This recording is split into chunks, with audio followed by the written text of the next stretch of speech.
Welcome to the presentation of my final project for environmental engineering analysis tools. This slideshow used Python to determine the correlation between SO2, SO4, and NH4, or sulfur dioxide, sulfate, and ammonium ions concentrations in the stratosphere above Rocky Mountain National Park in Colorado. Alright, so the first reaction I wanted to look at was the most obvious one, which is sulfur dioxide to sulfate. Sulfur dioxide is a pretty common air pollutant from coal-fired power plants. It also comes from geothermal activity like volcanoes, but there's really none of those in Rocky Mountain, so what we're talking about is anthropogenic sulfur dioxide.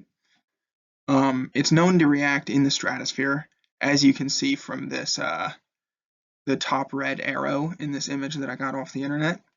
You can see SO2 being emitted, being oxidized by ozone, becoming sulfuric acid, and eventually turning into sulfate. And so what I chose to look at was the correlation between sulfur dioxide and sulfate concentrations, hoping to discover a proportional relationship. Because if there's more CO2, or if there's more SO2, there should be more SO4 in the atmosphere as well. Alright, so I included this slide just to show that the reactions on the previous slide are not the only way that sulfur dioxide can become sulfate.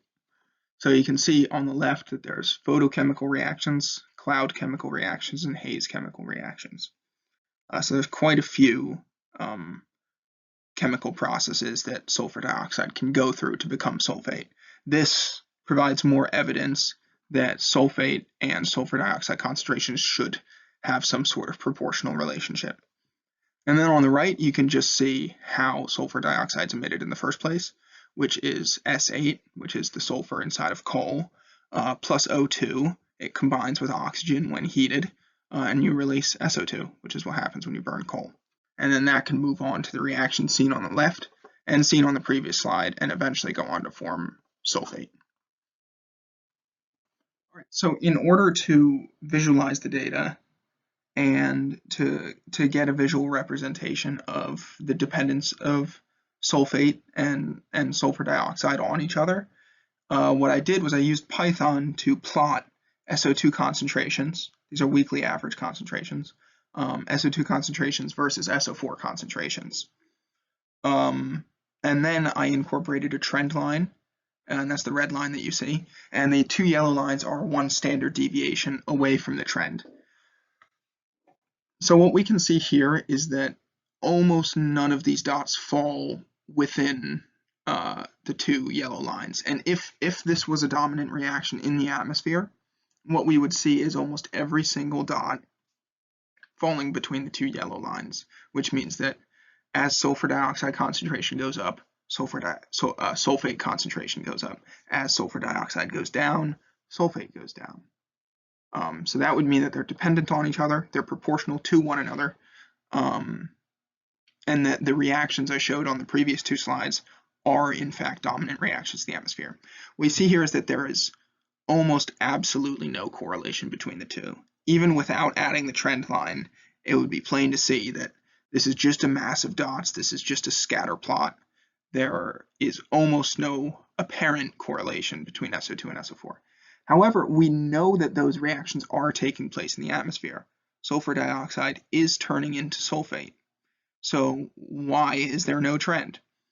And the answer to that probably is that there is some other reaction also taking place that's overcoming this reaction. So either sulfate's reacting with something, sulfur dioxide's reacting with something to prevent even forming the sulfate in the first place, or they're both reacting with something else that's obscuring the data to a point that we cannot see the correlation anymore. So let's ask what other reactions are happening in this atmosphere. Okay, so the next reaction we're going to explore is the sulfur dioxide to ammonium reaction. So if you look online, and there's a source listed at the bottom of this slide, you can see that sulfur dioxide is known to go through a few reactions and eventually form ammonium ions. That's from the reaction of sulfur dioxide with naturally occurring ammonia. So sulfur dioxide will react with NH3 and go through a series of reactions and eventually form NH4. So I'm going to plot these against each other in the same way I did last time, and we're going to see if there's any correlation between the two concentrations. All right, you can see again there is almost no correlation between these two concentrations. You can see SO2 on the x-axis and NH4 on the y. It's the same method I used last time with trend lines incorporated and one positive and one negative standard deviation away from the trend line. These fall a bit closer, so these might have a little bit more of a trend, but you can see that there's really almost no trend at all to this data. So SO2 and ammonium concentrations appear to be quite unrelated in the stratosphere above Rocky Mountain National Park. So now we need to think, is there some other reaction happening that's stopping these concentrations from appearing dependent on each other? All right, the last relationship that I wanted to explore was the relationship between sulfate and ammonium, which are two chemicals that came up previously in this slideshow. So here we can see on the left, this is actually a single molecule. This is a salt, which is a compound formed by an ionic bond. So it's pretty uneven electron sharing between the sulfate, which is colored red and yellow, and two ammonium ions colored blue and gray. So you can see that these form a salt, and this is actually ammonium sulfate, which is commonly used as fertilizer. And you see that in those little white spheres that people put down on their lawn in the springtime to make their grass grow well. So I did not think that we would see any correlation between these two, because I figured if both sulfate and ammonium were present in the atmosphere, they ought to react to form ammonium sulfate and then be deposited on the ground, which of course would fertilize the ground, which is a good thing. Depending on where you are, it could be a bad thing if it gets deposited into a lake, but it could eutrophy the lake. But either way, we shouldn't see ammonium and sulfate being dependent, but I plotted them against each other just to see what would happen. So this was actually quite a surprise to me when I plotted these against each other, and I saw a statistically significant correlation between the two.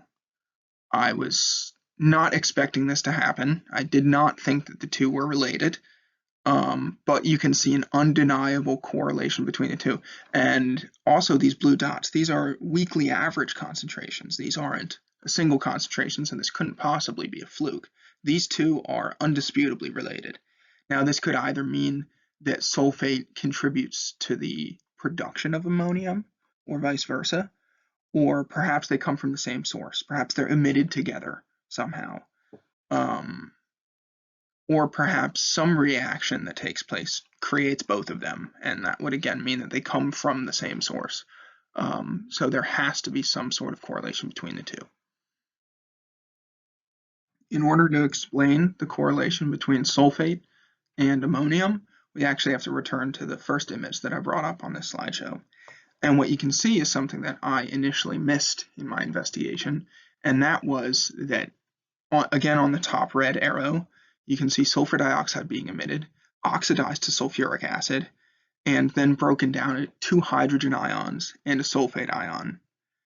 And when you drop down a bit and you see the natural ammonia coming from the purple arrow, natural ammonia actually reacts with a hydrogen ion to form ammonium ions. So you can see that a double reaction shown on the right, a coupled reaction, sulfur dioxide will decompose into two hydrogens and a sulfate ion, and that those hydrogens can then react with ammonia and form an ammonium ion. So when you take the net reaction shown below, you see that SO2 plus NH3 is sulfate and ammonium, the two things that we saw that were very much dependent upon one another.